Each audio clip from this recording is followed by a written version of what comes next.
घोषित करत आहे। यापूर्वी काँग्रेस, शिवसेना आणि आमचे सर्व मित्रपक्ष यांच्याशी बरीचशी चर्चा झालेली आहे आणि त्यामुळं पक्षांतर्गत जे उमेदवार निश्चित करण्यात आलेले आहेत त्यांची नावं मी आपल्याला या ठिकाणी सांगतो। लोकसभा मतदारसंघ क्रमांक 8 वर्धा,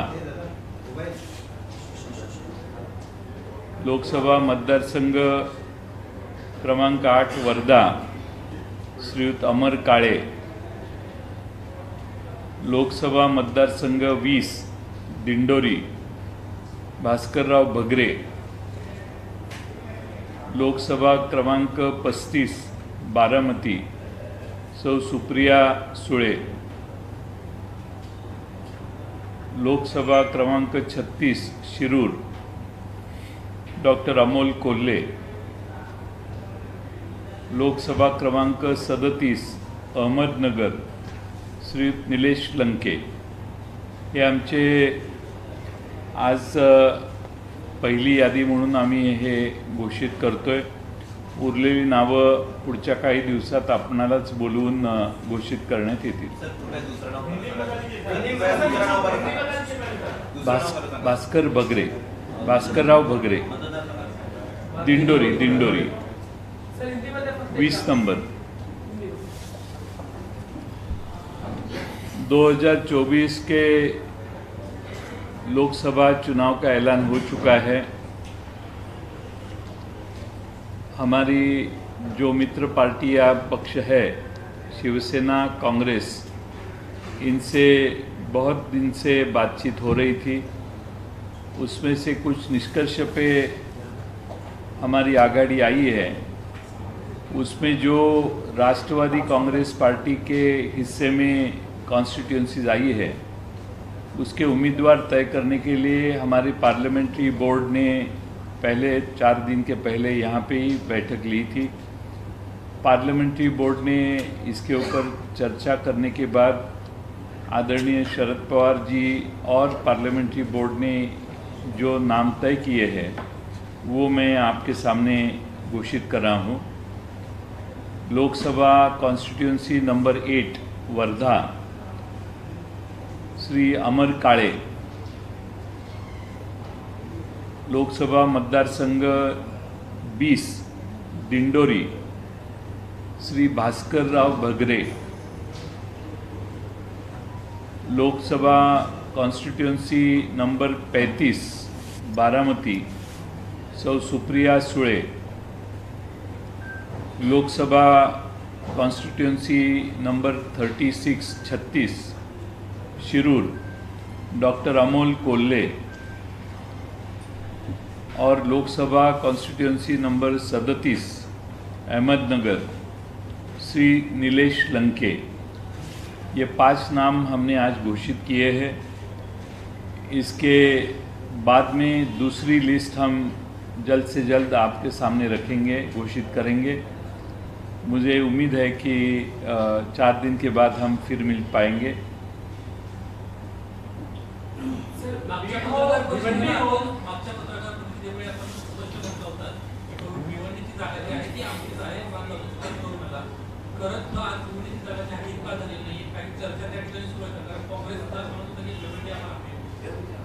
ती काँग्रेस पक्ष आणि आम्ही चर्चा संपत आलेली आहे।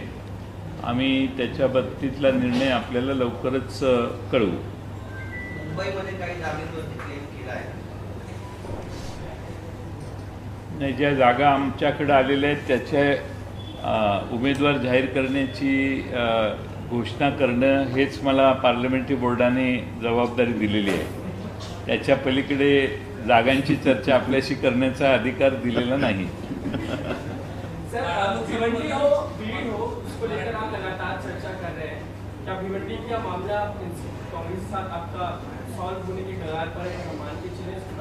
सॉल्व हो जाएगा, मुझे पूरी उम्मीद है और जल्द से जल्द हम आपके सामने वो उम्मीदवार भी घोषित करेंगे जब चर्चा पूरी होगी।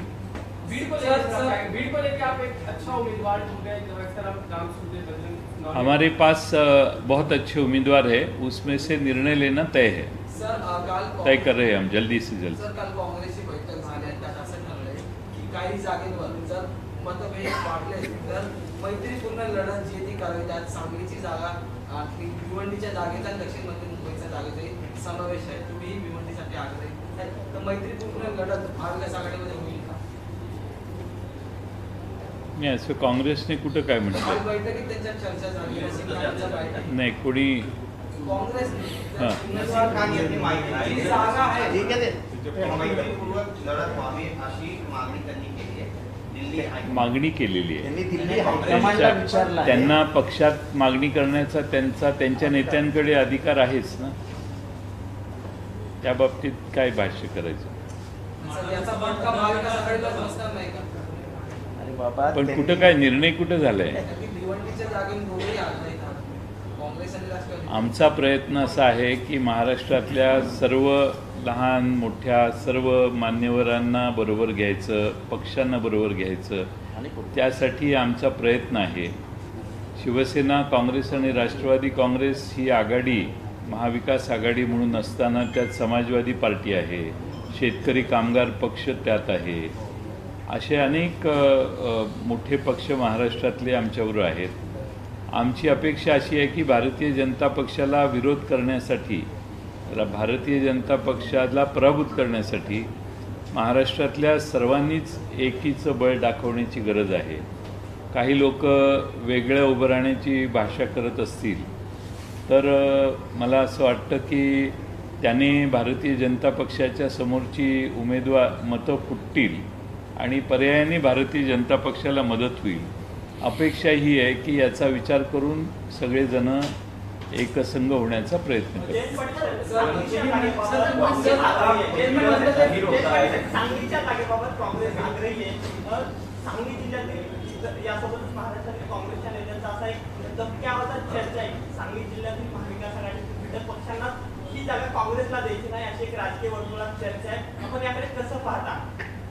घटक पक्ष जे मागणी करतायत, राष्ट्रवादी काँग्रेसने ती जागा मागणी नव्हती केली, शिवसेना आणि काँग्रेस या दोघांच्यातला तो संवाद आहे आणि त्यात ॲमिकेबल सोल्युशन निघावं असा आमचा प्रयत्न आहे।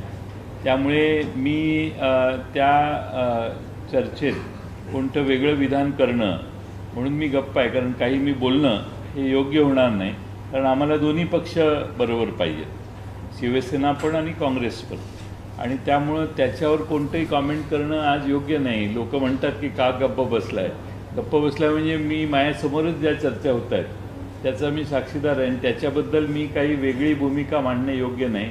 उलट दोन्ही पक्षांनी योग्य एकत्रित येऊन समाधान काढावं हाच मी प्रयत्न केलेला आहे।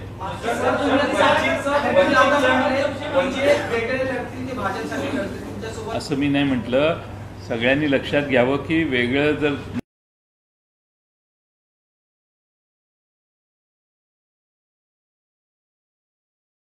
तुमचा एक मित्र पक्ष वंचित बहुजन आघाडी वेगळे उमेदवार यादी जाहीर केली, महाविकास आघाडीतून बाहेर पडण्याच्या चर्चा सुद्धा चालू आहेत, तर ह्याचाही फायदा भाजपला होणार का? माझी अजूनही अपेक्षा आहे की ते आमच्याबरोबर येतील आणि आमच्याबरोबर त्यांनी यावे असे आमचे सगळ्यांचे प्रयत्न आहेत। ते असं म्हणताय, प्रकाश आंबेडकर असं म्हणतात की आता चर्चा संपलेली आहे। चर्चा संपलेली आहे पण प्रयत्न संपलेले नाही। प्रयत्न तर असतातच ना। चर्चा आमच्या सगळ्यांच्याच संपलेल्या आहेत। महाविकास आघाडीच्या चर्चा सगळ्या संपलेल्या आहेत आणि आता आम्ही त्यांच्याशी बोलतोय, त्यामध्ये मागं पुढं होण्याची आमची सगळ्यांची तयारी आहे आणि म्हणून आम्ही त्यांच्याशी बोलतोय, संवाद करतोय। त्यामुळे आता 3 पक्षांच्या बैठकी या आता पूर्ण झालेल्या आहेत, आता त्या बैठका पुन्हा होणार आहेत अशी नाही, म्हणून मी म्हटलं चर्चा संपलेली आहे। आमचा त्यांच्याशी संवाद चालू आहे आणि आमचा प्रयत्न आहे की ते जर परत याच्यात मार्ग निघत असेल तर तिन्ही पक्ष मागं पुढं होण्यासाठी तयार आहेत। राष्ट्रवादी आशावादी, अरे प्रचंड आशावादी। तुम्ही आशा सोडू नका। गोविंदा यांच्याबद्दल ते झालं ना त्या दिवशी. रोज गोविंदा कसा काढताय? हा? तुमच्यापेक्षा चांगली ऍक्टिंग करतात ते. आणि गोविंदा म्हटलं मिरची लगी पण माहिती आहे. मुख्यमंत्री 4 तास काल नोटची बघ होती, अशी प्रचंड चर्चा होती. त्यांच्याच नेते जे आहेत त्यांच्या घरासमोर जाऊन मोठ्या प्रमाणात आंदोलन करताना पाहायला मिळालं. पण भेट त्यांना मिळाली. काय मी माझं फर्स्ट हँड माझा जे रिस्पॉन्स होता तो मी त्या दिवशी दिला. गोविंदाबद्दल लोकांचं मत काय, आणि माझं पहिल्यांदा ते चटकन आलेलं उत्तर होतं. आता त्या उत्स्फूर्तपणाने आता माझ्यापेक्षा तो नट चांगलाच आहे. त्याचं मी काय सिनेमात काम नाही केलेलं. तो नट चांगलाच आहे म्हटलं. माझ्यापेक्षा चांगला आहे, पण निवडून एवढा चांगला नाही आहे, निवडून येण्या एवढा चांगला नाही, असं माझं म्हणणं होतं. सर, आपने भी 5 सीटें का ऐलान किया. ये लिस्ट कितनी लंबी है और कई सारी सीटों को लेकर फ्रेंडली फाइट की बात बहुत ज्यादा सामने आई. अभी आपने जिन लोगों का ऐलान किया कि ये लिस्ट और भी लंबी है, तो कितने लोगों की लिस्ट है और जो फ्रेंडली फाइट की बात बार बार सामने आ रही है उसे लेकर आपका क्या मतलब? फ्रेंडली फाइट नहीं होनी चाहिए. सारे तीनों पार्टियों ने इकट्ठा बैठ के पूरा निर्णय करके काम करना चाहिए. ये फ्रेंडली फाइट एक जगह होती है तो अनेक जगह हो सकती है. इसकी जानकारी हम तीनों पार्टियों के नेताओं को है. इसलिए फ्रेंडली फाइट करना ये एडवाइजेबल नहीं है, और हम ये फ्रेंडली फाइट होने से लोगों रोकने की कोशिश करेंगे. लिस्ट कितनी और लंबी हो सकती है? ये लिस्ट पैकेज लंबी हो जाएगी. सर, वंचित बहुजन आघाड़ी के साथ अभी भी आप बार बार कहते हैं कि चर्चा शुरू है. सच में चर्चा शुरू है, सिर्फ कहने के लिए बचा है कि चर्चा शुरू है. थोड़े देर के पहले मैं उनको ही जाके मिल के आया. उनको जाके राजगढ़ पे जाके उनको मिल के आया मैं, प्रकाश अंबेडकर साहब को, थोड़े 1 घंटे के पहले. क्या रिस्पॉन्स था उनका? क्या रिस्पॉन्स था? ती नाही सांगणार, तुम्ही इतक्या उशिरा. चर्चा क्या हुई वो ना बताएं, लेकिन रिस्पॉन्स क्या रहा, क्या नहीं, पॉजिटिव? चर्चा हमारी लगातार कोशिश है. सारी शक्तियाँ इकट्ठा आई तो हमें विजय प्राप्त हो सकता है, और इसीलिए हमारी आखिर तक कोशिश रहेगी सारे लोगों को इकट्ठा करें. और इसीलिए मैं उनकी जाके मुलाकात करके ही मैं आया हूँ. उनके भी कुछ मुद्दे हैं, उसके बारे में भी हमने चर्चा की. वो वैलिड है आपके यहाँ? हाँ, वो वैलिड मुद्दे हैं आपके नजरिए से जो मुद्दे रखते हैं? नहीं, ऐसा मैं अभी ओपनली कहना ठीक नहीं है, लेकिन मैंने चर्चा की है उनसे. नवीन काही प्रस्ताव दिलाय का? हां. 5 जागांचा प्रस्ताव तुम्ही दिला होता, सर्व मुद्दे म्हणजे नाही, आता ते चर्चा कशाची चर्चा आता बाहेर सांगणं शक्य नाही. ज्यावेळी रिझल्ट येईल त्यावेळेस मी तुम्हाला त्याच्याबद्दल माहिती देईन. काही चमत्कार असा फैसला असं मानू शकतो की काहीतरी चमत्कार होईल या सगळ्या घडामोडीनंतर. नाही, असं आहे की प्रयत्न सगळे चालू आहेत. आमचा प्रयत्न आहे की वंचित बहुजन आघाडी आमच्याबरोबर यावी. अन्य कोणी निवडणुका लढवण्याची तयारी करत असतील तर तेही आमच्याबरोबर यावेत, असा आमचा प्रयत्न आहे. शेवटी प्रयत्न करायला अजून वेळ आहे. पहिल्या फेजचे अर्ज भरण्याचा दिवस आज संपतोय. त्यामुळं अजून 4 फेजेस खास निवडणूक आयोगाने आमची व्यवस्थाच करून दिलेली आहे. 4 वेगळ्या फेजेसला या निवडणुका होणार आहेत. त्यामुळे प्रयत्न हे आमचे जारी राहतील असं मला वाटतं. सर, उन्होंने थर्ड फ्रंट की तरफ एक इशारा किया था. आपकी अगर परमिशन हो तो ये एयरपोर्ट जाना चाहते हैं तो उनको जाने दीजिए. सर, थर्ड फ्रंट की तरफ एक इशारा किया था कि हम और भी लोगों को इकट्ठा ला रहे हैं. ये अमर काळे आरवी वर्धा कॉन्स्टिट्यूंसी, वर्धा जिले के आरवी कॉन्स्टिट्यूंसी से अमर काले जी यहाँ पे मौजूद है. वो हमारे वर्धा के उम्मीदवार रहने वाले हैं, और एक होनहार युवा नेता हमारी पार्टी में पवार साहब के साक्ष में परसों ही उन्होंने प्रवेश किया. और हम सब राष्ट्रवादी के सब नेता उस जिले के उन्होंने सारे ने इकट्ठा आके उनके लोकसभा के उम्मीदवार के लिए प्रस्ताव रखा और आज पार्टी ने इनको चुनाव के लिए ऊपर हमने पार्टी के प्राथमिक सदस्यत्व उन्होंने स्वीकारी और मैंने आपके सामने ये घोषणा की। नीलेश लंके जो एमएलए है उन्होंने रेजिग्नेशन विधानसभा के सभा अध्यक्ष के पास आज भेजा, वो भी हमें उसका रिसीट प्राप्त हुआ, पहुंचा है उधर, और उसके बाद उनका भी नाम मैंने आज हमारे तरफ से घोषित किया।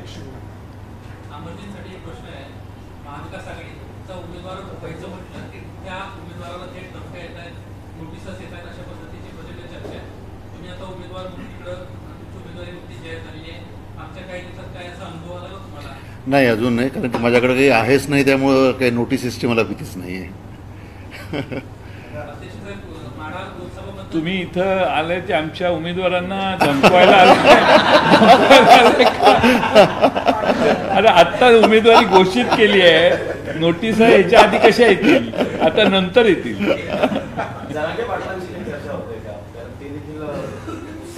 त्यांचा ते राजकारणात त्यांची संघटना किंवा ते राजकारणात त्यांनी आत्तापर्यंत कधी भूमिका घेतलेली नाही किंवा त्यांचा कोणता राजकीय पक्षही नाही आहे आणि ते मराठा समाजाच्या आरक्षणासाठी झटणारे नेते आहेत, प्रयत्न करत आहेत. ते त्या मधल्या काळामध्ये त्यांना त्यांच्या मागण्या मान्य झाल्या नाहीत आणि त्यांनी जे केलेलं आंदोलन आहे त्याच्यावर SIT पण बसवण्यात आलेली आहे.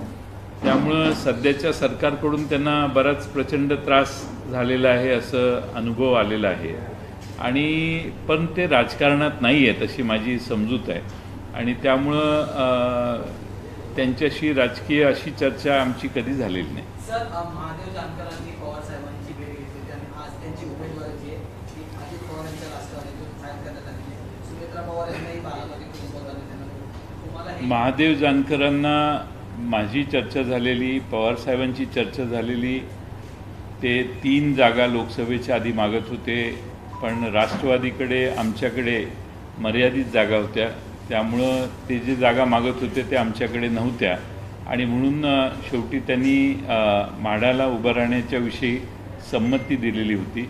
पवार साहेबांनी तसं जाहीरपणाने सुतोवाची केलेलं होतं की आम्ही त्यांनी त्या ठिकाणी निवडणूक लढावी म्हणून माझ्याशी ते बोललेले होते 2-3दा आणि त्यांना उमेदवारी द्यायची अशी आमची पक्की मानसिकता झालेली होती आणि त्यामुळं ते आमच्यातून ते तिकडं उमेदवारी त्यांनी तिकडच्या बाजूला जाऊन स्वीकारली.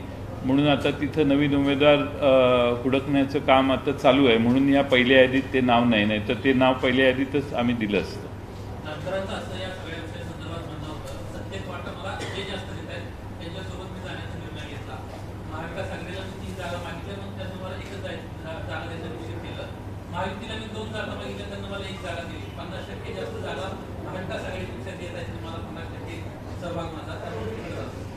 नाही, त्यांनी 3 जागा मागितल्या. त्या 3 जागा मागत असताना आम्ही त्यांच्यावर चर्चा केली. 2 जागा त्यांनी मागितल्या. त्यानंतर आमच्याकडे राष्ट्रवादी काँग्रेसकडे त्यांनी मागितलेली माढा ही जागा होती आणि म्हणून ती माढा आम्ही जागा देऊ केली. त्यांनाही आता एकच जागा मिळालेली आहे तिकडं गेल्यावर, त्यामुळं मागितले 2 जागा आणि 1 जागा मिळाली म्हणून 50% मला मिळाली आणि त्यांनी आमच्याकडे 3 जागा मागितलेल्या पण मिळाली एकच, म्हणून 33% जागा मिळाल्या. 33% आम्हाला प्रतिसाद मिळाला. हे म्हणणं चुकीचं आहे. मी त्यांना शुभेच्छा देईन. जानकर साहेबांचे आणि माझे व्यक्तिगत फार चांगले संबंध आहेत. मी त्यांना शुभेच्छा देईन. भारतीय जनता पक्षाच्या जीवावर ते तिथं उभे राहिलेले असतील तर त्या ठिकाणी त्यांना विजयी व्हावं म्हणून मी म्हणू शकणार नाही, कारण शेवटी आम्ही त्यांना तशा शुभेच्छा निवडणुकीच्या राजकारणात आम्ही देऊ शकत नाही. माझे ते व्यक्तिगत स्नेही आहे. त्यांनी खरं म्हणजे तिकडे जाताना मला सांगितलं असतं की मला ह्या कारणामुळे तिकडे जावं लागतंय तर मला जास्त आनंद झाला असता, पण तसं काही त्यांनी कळवलं नाही. एकदम आम्ही टीव्हीवरच बघितलं की ते तिकडे गेले आणि मिठी मारली. सर सवाल ये है कि जब महादेव जानकर वहाँ जाते हैं और ये आपके एक तरह से वो आरोप भी करते हैं कि सीट तो आपसे मांग रहे थे, सीट तो आप नहीं दे रहे थे, फिर वहाँ पे ज़्यादा जगह मिल रही थी, इसलिए वो सरकारियों के साथ चले गए. उनका जो एलिगेशन है साफ साफ आपने उससे बात किया. क्या एलिगेशन है? मुझे कह रहे हैं 3 सीट आपसे मांग रहे थे, लेकिन वहाँ वो लेकिन वो जो दावा करके आपसे बाहर जाने की उधर कितनी जगह मिली उनको? एक ही मिली. यहाँ भी एक ही हम दे रहे थे. उधर 2 मिलती उनको तो मैं समझ सकता था, लेकिन उधर भी एक है, इधर भी एक है. काफ़ी समय से जो युति महायुति है महाराष्ट्र में वो उनको निगलेक्ट करती थी और कदम कदम उनको अवमानित करती थी, और इसीलिए वो हमारे साथ अपमान होने के बावजूद उन्होंने हमें कहा कि मुझे उनके साथ नहीं रहना है, हम आपके साथ आने चाहते हैं. पवार साहब से वो मिले और हमारी बहुत अच्छी बातचीत हुई, और अचानक वो कैसे वहाँ गए मालूम नहीं. कुछ कारण होगा उनका, कुछ निजी कारण होगा.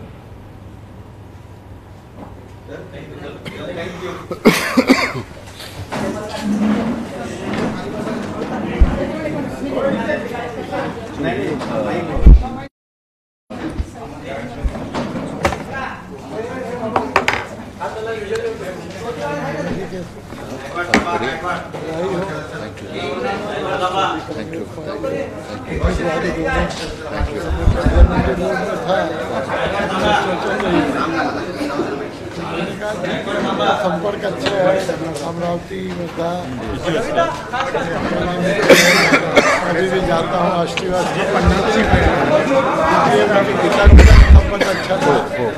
उनका भी है, हमारे भी बहुत सारे